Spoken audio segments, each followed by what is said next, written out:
الذین آمنوا وکانوا یتقون، اللہ کے جو ولی ہوتے ہیں فرمایا ان میں پہلی شرط یہ ہے کہ الذین آمنوا، وہ جو ایمان لائے۔ ولایت کی، ولی ہونے کی پہلی شرط یہ ہے کہ جو ولی ہوتا ہے وہ مومن ہوتا ہے۔ غیر مومن ولی ہو ہی نہیں سکتا، اللہ کا ولی بندہ بن ہی نہیں سکتا۔ تو ولایت کی پہلی شرط یہ ہے کہ الذین آمنوا،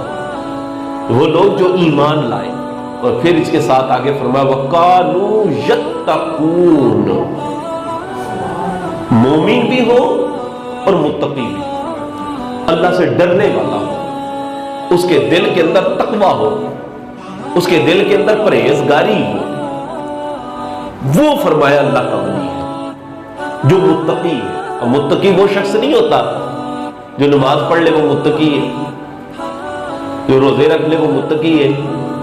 جو مسجد میں آ جائے وہ متقی ہے، نہیں، بلکہ متقی وہ شخص ہے کہ جو حرام کاموں سے اپنے آپ کو بچائے، چھوٹی چھوٹی جو غلطیاں کوتاہیاں ہیں اس سے بھی اپنے آپ کو بچائے، تھوڑی سی بھی غلطی، چھوٹی سی بھی غلطی اس سے بھی اپنے آپ کو روک کے، وہ ڈر والا ہے۔ لاکھوں احادیث کے حافظ امام احمد بن حنبل رضی اللہ تعالیٰ عنہ، اور امام احمد بن حنبل رضی اللہ تعالیٰ عنہ یہ وہ شخصیت ہے کہ جن کا فتویٰ صرف شہر بغداد میں ہی نہیں بلکہ سرزمین مکہ اور سرزمین مدینہ میں بھی چلتا تھا۔ حضرت امام احمد بن حنبل رضی اللہ تعالیٰ عنہ، حضرت امام احمد بن حنبل رضی اللہ تعالیٰ عنہ سے کسی نے پوچھا کہ حضرت بڑے فتوے آپ نے دیے ہیں، کبھی فتویٰ دیتے ہوئے آپ پریشان بھی ہوئے، کبھی آپ فتویٰ دیتے ہوئے پریشان ہوئے؟ تو امام احمد بن حنبل رضی اللہ تعالی عنہ بہت بڑے مفتی، بہت بڑے مجتہد، آپ رحمت اللہ تعالی فرمانے لگے، فرمایا ہاں، ایک دفعہ ایک بوڑھی عورت مجھ سے فتویٰ پوچھنے آئی تھی، مجھ سے مسئلہ پوچھنے آئی تھی، جب میں اس کے فتوے کا جواب دینے لگا، جب میں اس کا مسئلہ بتانے لگا تو میں بڑا پریشان ہوا تھا۔ عورت نے آخر پوچھ کیا لیا تھا آپ سے جو آپ اس کا مسئلہ بتاتے ہوئے پریشان ہو گئے تھے؟ اس عورت نے آپ سے کیا پوچھا تھا؟ تو امام احمد بن حنبل رضی اللہ تعالی فرمانے لگے، فرمایا ایک عورت آئی میرے پاس مسئلہ پوچھنے، میں نے گھر میں جگہ بنائی ہوئی تھی، پردہ لٹکایا ہوا تھا، عورتیں مسائل پوچھنے آیا کرتی تھیں تو پردے کے دوسری جانب بیٹھا کرتی تھی، میں اس طرف بیٹھ کر ان کے مسائل سن کر جواب دیا کرتا تھا، فتویٰ ان کو دیا کرتا تھا۔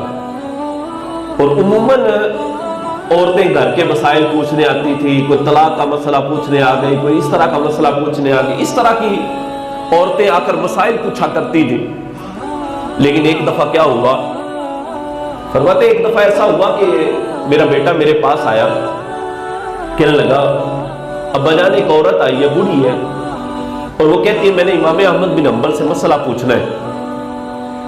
تو حضرت امام احمد بن حنبل رضی اللہ تعالی عنہ نے فرمایا ٹھیک ہے، اس کو پردے کے پیچھے بٹھاؤ، میں مسئلہ بتاتا ہوں۔ وہ عورت آئی، پردے کے پیچھے بیٹھ گئی، اور حضرت امام احمد بن حنبل رضی اللہ تعالی عنہ سے مسئلہ دریافت کرنے لگی، مسئلہ پوچھنے لگی۔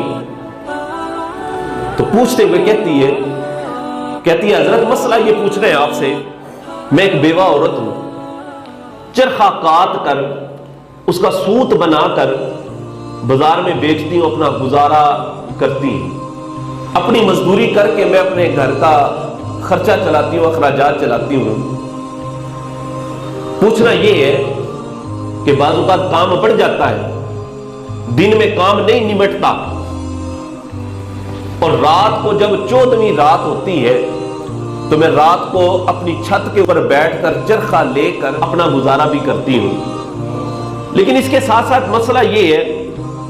کہ جب میں رات کو چاند کی چاندنی میں بیٹھ کر سوت کاٹ رہی ہوتی ہوں، توجہ سے سننے والی بات ہے، بعض اوقات ایسا ہوتا ہے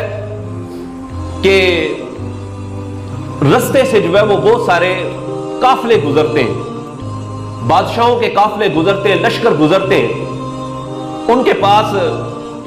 بڑی بڑی لالٹینیں ہوتی ہیں،